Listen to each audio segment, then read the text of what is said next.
Hello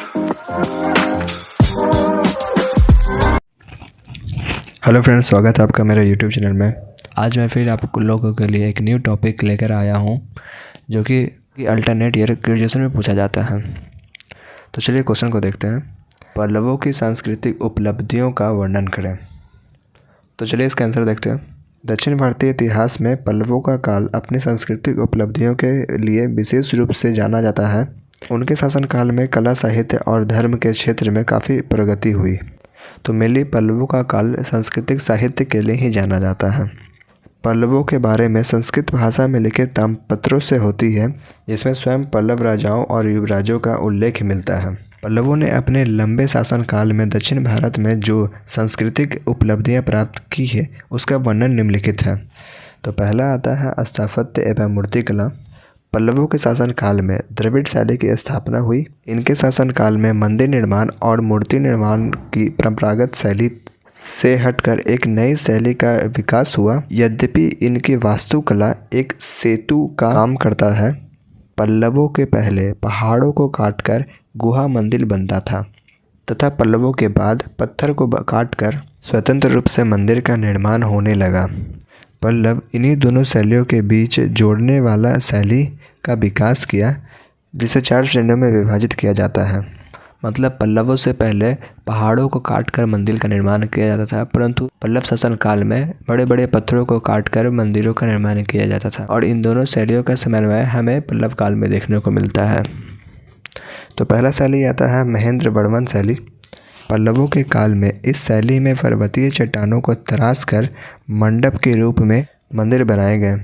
इस शैली में एक के ऊपर एक 4 स्तंभ युक्त कक्ष बनाए गए हैं, जो देखने में एक पिरामिड की तरह लगता है। तथा दूसरा शैली आता है मामल शैली। इस शैली का केंद्र महाबलीपुरम था, जिसकी स्थापना नरसिंह वर्मन प्रथम ने की थी।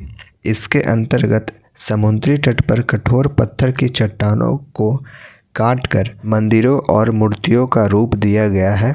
इसके अंतर्गत 2 प्रकार के मंदिर बनाए गए, मंडप और रथ के रूप में। अब तीसरा आता है राजसी शैली।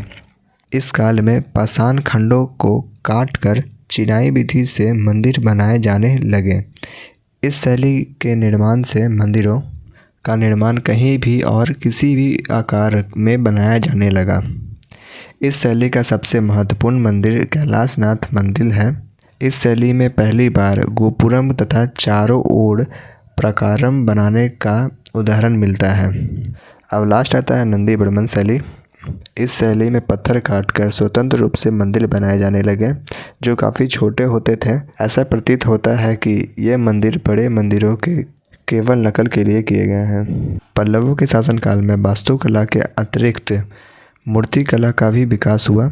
महाबलीपुरम में चट्टानों पर बड़ी संख्या में चित्र बनाए गए हैं। इसी प्रकार समुद्र तट मंदिर के निकट दुर्गा की अष्टभुजी प्रतिमाएं बनाई गई हैं। इस काल की प्रतिमा में सादगी और संयम देखने को मिलता है। तो हमें पल्लवों के शासन काल में 4 प्रकार की शैली देखने को मिलती: महेंद्र वर्मन शैली, मामल शैली, राजसिंह शैली और नंदी वर्मन शैली। ये सभी शैलियाँ आपस में अलग हैं और इनका अपना अलग पहचान है। अब सेकंड पॉइंट आता है संगीत एवं नाटक।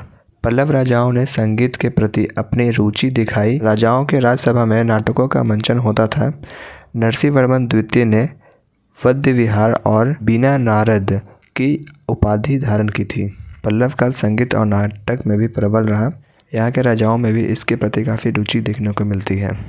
अब नेक्स्ट एंड आखिरी पॉइंट आता है शिक्षा एवं साहित्य। पल्लव राजाओं के शासनकाल में साहित्य की भारी उन्नति हुई।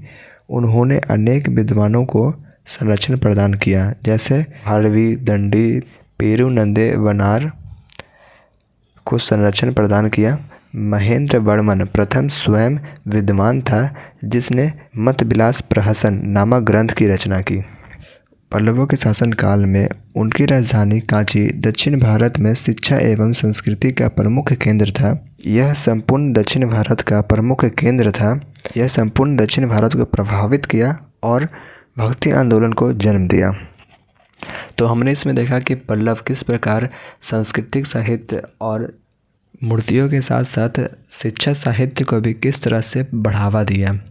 तो इसी के साथ मेरा वीडियो यहीं पे ख़त्म होता है। आई होप आपको काफ़ी अच्छे से समझ में आया होगा। तो मिलते हैं अगले नेक्स्ट वीडियो में। Thanks for watching my video.